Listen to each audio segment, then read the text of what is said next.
Guys, so today we're taking a look at iOS 7 and the third-party Lightning adapters. We've heard in recent news that Apple is actually starting to block some of these Lightning adapters, so we thought we'd take a look. So we got one off eBay, which is this happy little fellow here. Now, from the front, this looks exactly the same as this official Apple one right here. But if we turn it around, nothing on the back. Take the official Apple one, turn it around carefully.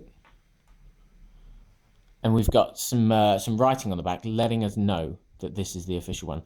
So what we're going to do is we're going to plug these into a few different iOS devices running different operating systems and different models, and we're going to see how they work. We have Kim's iPhone 5 running on iOS 6. Now, right now it's plugged into the official Apple one, and as you can see, if we just refresh it up there, it is obviously charging just fine, as it should.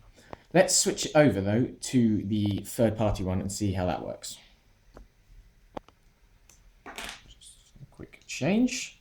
Plug it in. Yeah. Vibrate, icon, everything's fine. No problem there. Next up is Mike's iPhone 5 running iOS 7. Right now it's plugged into the official one. And again, no problem, just charging right now. It's saying 78% charged because Mike keeps his phone well charged. So let's switch it over yet again. Just leave that in the right place. And in this one goes. And plug it in. Remember, this one's running on iOS 7. Okay, no problem. So iPhone 5 running on iOS 7, charging with a third-party adapter, no issue.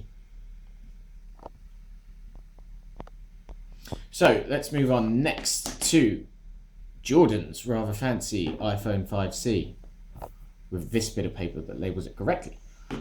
Let's put in first the Apple adapter, which by now we know gives us no problems, but we just want to make sure. Ooh, there we go. Right, Jordan needs to charge his phone a bit more, but yeah, no problems. Charging, no problem. All right, so let's switch over to the third party one.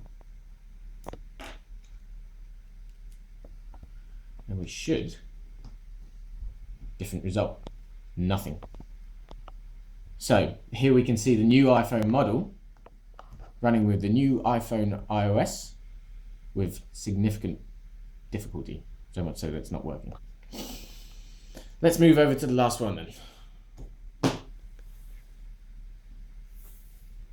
Here we have iPhone 5S running on iOS 7. The big one, the most important, the most advanced iPhone out on the market right now. Let's plug it in with the official one.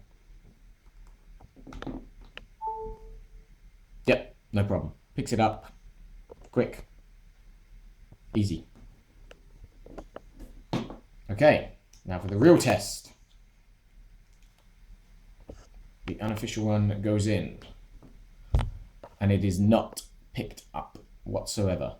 So clearly we can see here that the 5C and the 5S are the ones that give us the main issues. We've run other devices with iOS 7 and they work okay. Fine with iOS 6 again. It should be pointed out that Apple reasoned that they'd implemented this kind of system actually because some of the third-party ones are a bit more dangerous. We've heard reports of people being shocked and things like that. So actually, really, even though it seems like a bad thing, actually they're trying to kind of help us out on this one. The other thing to note is that unofficial one that we have here cost us about £5 on eBay, which is a great price, but not a great price if you're buying something that doesn't work for your new iPhone. So something just to be aware of, you're likely to want to go for an official Apple one. That costs us about £25, so just make sure you're checking for the marking on the back. So one final thing we would like to note is that these problems don't necessarily apply to all third-party devices or chargers. So what we have here is an Apple-approved one from Blue Lounge, and we're going to plug the 5C into it. No problem. And just for the sake of scientific testing, let's take the 5S. Lovely little beep. letting us know it's all good. So it's worth doing your research into this. Make sure that you're not just heading to, I don't know, eBay, buying something cheap that's not necessarily going to work. get whatever you're buying checked out before you go for it. Otherwise, you might end up disappointed.